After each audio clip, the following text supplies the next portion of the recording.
నమస్తే తెలంగాణ రాష్ట్ర వ్యాప్తంగా చూసుకుంటే ఎక్కడ చూసినా మనకు వినిపిస్తున్న మాట ఇప్పుడు ప్రెసెంట్ హైడ్రా. సో ఎక్కడ చూసినా సరే హైడ్రా అనేది ఇటు తెలంగాణలో ఉన్న చెరువులు కావచ్చు, కుంటలు కావచ్చు, వీటన్నిటి కాపాడే ప్రయత్నంలో రేవంత్ రెడ్డి సర్కార్ హైడ్రా అనేది తీసుకొచ్చింది. సో ఈ హైడ్రా ఇప్పటికే చాలా వరకు కూల్చివేతలు కూడా స్టార్ట్ చేసింది. సో ఇక్కడ కూడా చాలా వరకు ఇటు రాజకీయ నాయకులకు సంబంధించిన ఫామ్ హౌస్లు కావచ్చు, ఇక్కడ వాళ్ళకు చెరువులలో కుంటలలో అన్ని కూడా కబ్జా చేసి అక్కడ కట్టుకున్న పరిస్థితి మనం చూస్తాం. సో వాటన్నిటిపైన కూడా ఈక్వల్గా యాక్షన్ ఉండాలి అని చెప్పేసి BJP party SC Morcha state secretary Praveen Bagdi గారు అంటారు. సో మాట్లాడదాం మనతో పాటు ప్రస్తుతం ప్రవీణ్ బాగడి గారు ఉన్నారు. అన్న నమస్తే అన్న. జై శ్రీరామ్ అన్న. అన్న చెప్పండి అన్న, ముందుగా కాంగ్రెస్ పార్టీ హైడ్రా తీసుకొచ్చింది, చెరువులని కుంటలని కాపాడే ప్రయత్నం చేస్తాం. సో హైడ్రాని ఎట్లా చూస్తారు మీరు? అన్న, స్టేట్ గవర్నమెంట్, ఈ కాంగ్రెస్ గవర్నమెంట్ హైడ్రా సంస్థ ఒక ఆర్గనైజ్ చేసుకొని దీని కింద ఒక చట్ట ప్రకారంగా ఒక రూల్ ఫామ్ చేసుకొని కొన్ని కబ్జా అయిన భూములను రిటర్న్ గవర్నమెంట్ ఆక్యుపై చేసుకోవాలన్నా, వాళ్ళు హ్యాండ్ ఓవర్ చేసుకోవాలన్నా అని ఒక చట్టం తీసుకొని వచ్చింది. దానికి మేమందరం స్వాగతిస్తున్నాం. రేవంత్ రెడ్డి కొన్ని పనులు చేస్తున్నాం, దానికి కూడా మేము స్వాగతిస్తున్నాం. ఇంకొకటి చెప్పాలన్నా ఏమున్నది అంటే, అవి చట్టం అంటే ఒక న్యాయం ధర్మం ఉంటుంది. దాని ఇంకా ఆ చట్టపరమైన మీరు పోతున్నారంటే కొన్ని మీరు దృష్టి పెట్టండి. ఎందుకంటే మేము కూడా మీకు చెప్పాలన్న అవసరం ఉన్నది. మీరు మంచి పని చేస్తున్నారు, మేము ఇస్తున్నామని. కొన్ని చెరువులు ఉన్నాయి, ఆ చెరువుల గురించి మీకైతే తెలుసు. అంతకుముందు సంతోష్ నగర్లో మన పిసల్బండ కాడ ఓవైసీ హాస్పిటల్ కట్టిండ్రు. అప్పుడు కూడా మీ కాంగ్రెస్ గవర్నమెంటే ఉండే. కట్టినప్పుడు కూడా అది కూడా చెరువు కట్ట మీదనే మొత్తం చెరువుకి ఆక్యుపై చేసుకున్నారు. దగ్గర ఒకటి 20-30 ఎకరంలో ఉండే, అది మొత్తం దగ్గర వచ్చేసింది. దాని మీద మీరు ఓవైసీ హాస్పిటల్ కట్టుకొని, ఓవైసీ మెడికల్ కాలేజ్ పెట్టుకొని అది మొత్తం కబ్జా చేసుకున్నారు. యాక్చువల్ చూడాలన్నా అంటే ఒకటి మన దగ్గర కూడా ఒకటి FTL బఫర్ జోన్ మన ఉన్నది. షాయద్ మీకు కూడా గుర్తు ఉంటుంది. ఆ చట్ట ప్రకారం మీరు దృష్టి పెట్టుకొని మీరు చూస్తున్నారంటే, మీరు ఆ సంస్థ హైడ్రా పేరు మీద మీరు యాక్షన్ తీసుకుంటున్నారంటే ఆ చట్టం కూడా మీకు గుర్తు ఉండాలి. సేమ్ యాజ్ ఇట్ ఈస్ గా సల్కం చెరువు గురించి కూడా మీకు తెలుసు.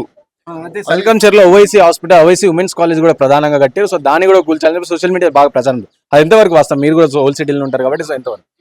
సెల్కం చెరువు అంతకుముందు మొత్తం ఓపెన్ గానే ఉండే, దగ్గర 100 ఎకరాల భూమి ఉండే అంతకుముందు. కానీ మొత్తం చెరువు కట్ట సరౌండింగ్ మొత్తం కొన్ని ఇల్లు, కొద్ది రియల్ ఎస్టేట్ వాళ్ళు వచ్చి అది ఎట్లా పర్మిషన్ దొరికింది ఏమో తెలియదు. కానీ సేమ్ యాజ్ ఇట్ ఈస్ గా అంతకుముందు కాంగ్రెస్ గవర్నమెంట్ అలయన్స్ ఉండే MIM తో. तो आप उसी वजह से क्या है, ये MIM अवैसी ब्रदर्स, असदुद्दीन अवैसी, अकबरुद्दीन अवैसी, ये तो आप लोगों को पता है कि ये पूरा कब्जा कर चुके हैं. पुराने शहर को कर चुके हैं. चारों तरफ जितना पुराने शहर के बीच में आता है वो चारों तरफ भी कब्जा कर चुके हैं. उसी प्रकार शलकम जो चेरू है, तालाब है, उसको कई एकड़ भूमि आज ये लोग एक ऐसा डायनासोर बन चुके हैं. जब भूमि कब्जा करने में, जमीनों को हड़पने में, ये कब्जा कर पता नहीं अपने आप का कौन सा साम्राज्य बनाना चाह रहे हैं. आज जिस प्रकार ये लोग गरीबों का डेवलपमेंट करने की बात कहते हैं, आज गरीबों के उत्थान की बात कहते हैं. अगर कहना चाहूंगा, अगर आप वक्फ बोर्ड के नाम पर आप लोगों ने दुनिया की जमीन अपने अंडर में ले रखी है लाखों में, आज उस जमीन पर आप लोग लेकर जाके अवैसी कॉलेज बनवाइए, अवैसी मेडिकल कॉलेज बनवाइए, फातिमा वुमेन्स कॉलेज बनवाइए. आप लोगों ने एक फिसलबंडे का तालाब कब्जा किया है, ओवैसी हॉस्पिटल के नाम पर, मेडिकल कॉलेज के नाम पर कब्जा कर रखा है. दूसरा सेल्कम चेरू जो सेल्कम तालाब कहते हैं, उस पर भी आपने फातिमा ओवैसी कॉलेज का, वुमेन्स कॉलेज का नाम लेकर उस पर भी जमीन, यानी कि तुम एजुकेशन का नाम लेकर, पढ़ाई का नाम लेकर, पता नहीं कौन सी पढ़ाई करवाते हो आप, जो जमीनें कब्जा कर रहे हो. वहां पर पढ़ाई के नाम पर तुम लोगों ने हमारी यहाँ पर जमीनों को कब्जा कर रखा है. उसी प्रकार से कहा जाए, हमारे तालाब कट्टे में ओवैसी स्कूल बनाया गया है. उसी प्रकार से कहूंगा, ओवैसी स्कूल के नाम पर गायत्री अलीदा कोटले में गायत्री कॉलेज के नाम पर आप लोगों के MLA बलाला ने भी वहां पर जमीनों को कई कब्जा कर रखा है. क्या आप लोगों ने एक मिशन चला रखा है पुराने शहर के अतराफ में जमीनों को हड़पने का? क्या ये सरकार को जैसा हाइड्रा कर एक एक्ट बनाया है, उस पर इन लोगों के ऊपर जो जमीनों को कब्जा कर रहे हैं, आप लोग एक्शन नहीं ले सकते हो? मैं डिमांड करता हूं कि जो लोग सरकारी जमीनों पर कब्जा कर रहे हैं, वैसी जमीनों के लिए एक इंक्वायरी कमेटी गठित की जाए एवं वो उन सभी लोगों के ऊपर जो जमीन हड़प रहे हैं उन पर एक्शन लिया जाए। और ये जो भी है ना परमिशंस के बारे में क्या बोलते हैं, मतलब ये जमीन और जो भी मतलब बिल्डिंग्स बना रहे हैं इसके ऊपर जीएचएम से वो पूरे परमिशंस होना पड़ता है। सो लास्ट 10 years में ये परमिशंस के बाद तो अभी भी क्या बोलते हैं? देखिए, जब कांग्रेस गवर्नमेंट खाओ खिलाओ की राजनीति करती है उसी प्रकार बीआरएस की गवर्नमेंट टीआरएस गवर्नमेंट ने भी खाओ खिलाओ की राजनीति की है। उस समय पर कांग्रेस में जो भी उच्चाधिकारी थे वो करप्टेड थे। आज जो बीआरएस पार्टी के उच्चाधिकारी है वहां पर डिपार्टमेंट है, रेवेन्यू डिपार्टमेंट है, वो सभी पर आप कहोगे कि मैं डिपार्टमेंट पर उंगली उठा रहा हूं, पर सीसीएलए डिपार्टमेंट है, लैंड एक्विजिशन डिपार्टमेंट कहां गया आपका, आरडीओ कहां गया, कलेक्टर कहां गया, एमआरओ कहां गए? कोई गरीब मकान जमीन बना रहा है तो उसको वहां पर आप लोग जमीन का परमिशन है, मकान का परमिशन कहते हो, तो ये लोगों को 5-5, 10-10, 5-5 कई एकड़ों में ये लोग जमीन लेकर मकान बना रहे हैं, घर बना रहे हैं, कॉलेजेस निर्माण कर रहे हैं। इनके ऊपर आप लोग एक्शन क्यों नहीं लेते? या एमआईएम के डर से आप लोग पीछे हट रहे हो, या एमआईएम वालों ने आप लोगों को पैसा देकर खरीद रखा है? आप लोग करप्टेड लोग, ऐसे लोगों के पर मैं कहूंगा कि यहाँ पर कोई कमेटी गठित की जाए। जिस प्रकार से डिपार्टमेंट में करप्टेड लोग है, एमआईएम के जो एजेंट वहां पर बैठे हुए हैं उन पर भी इंक्वायरी कमेटी गठित की जाए। సో అవి ఓల్డ్ సిటీలో కూడా రేవంత్ రెడ్డి ఎలాగైనా సరే మెట్రో తీసుకొస్తా అని చెప్పేసి చెప్పారు. సో అక్కడ భూ శంకుస్థాపన కూడా చేయడం జరిగింది. సో ఇప్పుడు ఎంతవరకు వచ్చింది ఓల్డ్ సిటీలో? ఏమైనా మెట్రో పనులు స్టార్ట్ అయినాయా? 2014 से मेट्रो स्टेशन के लिए ज्वाइंट एक्शन कमेटी बनाई गई थी जिसमें सीपीएम था, बीजेपी पार्टी थी, टीडीपी पार्टी थी, कांग्रेस पार्टी थी, टीआरएस पार्टी थी, सभी पार्टी उसमें मौजूद थी। हमने ज्वाइंट एक्शन कमेटी बनाकर कई आंदोलन किए मेट्रो स्टेशन के लिए।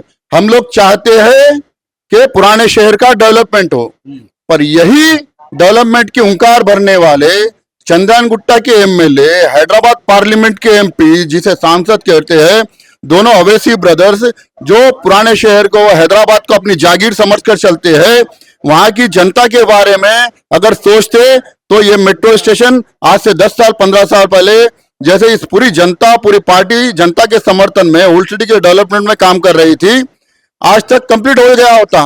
पर आज मेट्रो स्टेशन रुकने का कारण एमआईएम पार्टी है। कारण ये इन्होंने कैसा सोचा है कि मैं ओल्ड सिटी डेवलपमेंट करूंगा तो मेरे वोटर्स मार खा जाएंगे। ओल्ड सिटी डेवलपमेंट से ओल्ड सिटी की जनता को दिमाग आ जाएगा, उन्हें सोचने की समझने की शक्ति बढ़ जाएगी और उन्नति की विकास की ओर सोचेंगे। ये एमआईएम पार्टी ओल्ड सिटी के जनता के उन्नति और विकास के बारे में, डेवलपमेंट के बारे में नहीं सोचती। अगर सोचती तो यहाँ पर कई वर्षों पहले मेट्रो स्टेशन चालू हो गया होता, काम चालू हो गया था, उसकी शुरुआत भी की जा रही थी। उसको रोकने का काम भी किया है तो एमआईएम पार्टी अवैसी ब्रदर्स ने किया है।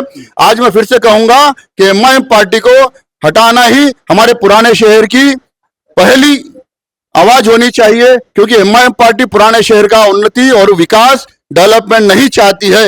इसलिए सभी हिंदू और मुसलमान भाइयों से मिलकर कहूंगा कि ऐसी एमआईएम पार्टी को हटाना ही हमारा उन्नति का काम बनेगा। సో ఫైనల్లీ एक बात बोलिए, जो अपन రీసెంట్ దేకే और కలకత్తాలో ఏదైతే ఇన్సిడెంట్ జరిగిందో, సో కలకత్తా ఇష్యూ, డాక్టర్ పైన ఇష్యూ, సో దానికి సంబంధించి ఏం మాట్లాడతారు? ఇంకోటి మన హైదరాబాద్లో ఉస్మానియా గాంధీ హాస్పిటల్ చూసినాం, అక్కడ సెక్యూరిటీ గార్డ్స్ ఉండరు, చాలా వరకు సీసీటీవీ కెమెరాస్ ఉన్నాయి. అంటే అక్కడ కలకత్తాలో జరిగిన నుంచి హైదరాబాద్లో కూడా ఇప్పుడు కదా, అండ్ గవర్నమెంట్ కూడా ఏం దీనిపైన ఏం ఎలాంటి యాక్షన్ కూడా లేదు. సో దీనిపైన ఏమంటారు?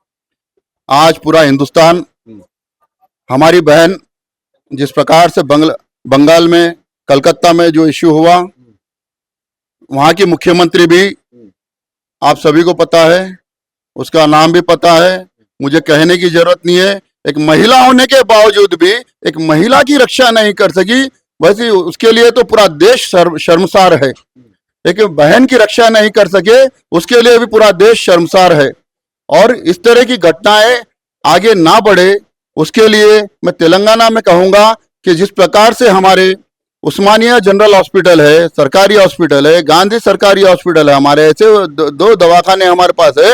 यहाँ पर भी जो रेसिडेंशियल डॉक्टर्स रह रहे हैं, यहाँ पर नर्सेस भी है, जो यहाँ पर कुछ भी कोविड के समय पर जब उसके खास रिश्तेदार भी, मित्र बंधु भी उनके साथ नहीं रह रहे थे, उस समय पर भगवान के जैसा सामने आकर इन्होंने हमारी सेवा की है। और जो लोग मृत शैया पर लेटे हुए थे, आखिरी सांसें गिन रहे थे, वैसे लोगों के साथ भी इन्होंने दिया है। क्योंकि वैसे समय पर, कोविड के समय पर, अगर मरीज को मरीज छू ले, मरीज को इंसान छू ले तो बीमार पड़ जा रहा है कहकर अफवाहें कहीं उड़ रही थी। उस समय पर अपनी जान हथेली पर लड़ने वाले एक ही एक थे, वो भगवान के स्वरूप में डॉक्टर काम कर रहे थे। हमारे देश की शर्मसार हालत यह है कि हम महिला डॉक्टर की सुरक्षा नहीं कर सके। इसीलिए यहाँ तेलंगाना में भी कहूंगा कि इस तरह की घटनाएं हमारे तेलंगाना में ना घटे। उस्मानिया हॉस्पिटल में, गांधी हॉस्पिटल में वहां की सतर्कता को देखते हुए पहले से ही हम लोग वहां पर सिक्योरिटी बढ़ा देंगे, वो महिलाओं की सेफ्टी बढ़ा देंगे। तो उससे अच्छा कार्य हमारे तेलंगाना में मुख्यमंत्री को कुछ नहीं होगा। సో విన్నారు కదా, ఇది ప్రవీణ్ బాగ్డి గారు మాట్లాడుతున్న పరిస్థితి. ఏదైతే ఓల్డ్ సిటీకి సంబంధించి ఓఐసీస్ బ్రదర్స్ ఎవరైతే వాళ్ళు కూడా చాలా వరకు భూములు కబ్జా చేసి, ఇక్కడ చెరువులు కూడా, కుంటల్ని, నాళాలను అన్ని కూడా కబ్జా చేసి, సో వాళ్ళపైన కూడా ఈ హైడ్రా తక్షణమే యాక్షన్ తీసుకోవాలని చెప్తున్న పరిస్థితి. అలాగే ఏదైతే కలకత్తాలో జరిగిన ఇన్సిడెంట్ ఏదో అది హైదరాబాద్, మన తెలంగాణలో పునరావృతం కాకుండా ఉండాలి అని చెప్పేసి దానికి ముందుగానే గాంధీ ఉస్మానియా హాస్పిటల్స్ ఏవైతే సో అక్కడ కూడా త్వరలోనే సెక్యూరిటీ కావచ్చు, సీసీటీవీ కెమెరాస్ ఇవన్నీ ఏర్పాటు చేయాలని చెప్పి డిమాండ్ చేస్తున్న పరిస్థితి. వీడియో జర్నలిస్ట్ సాయితో Rana Pratap reporting for Y India TV from Hyderabad.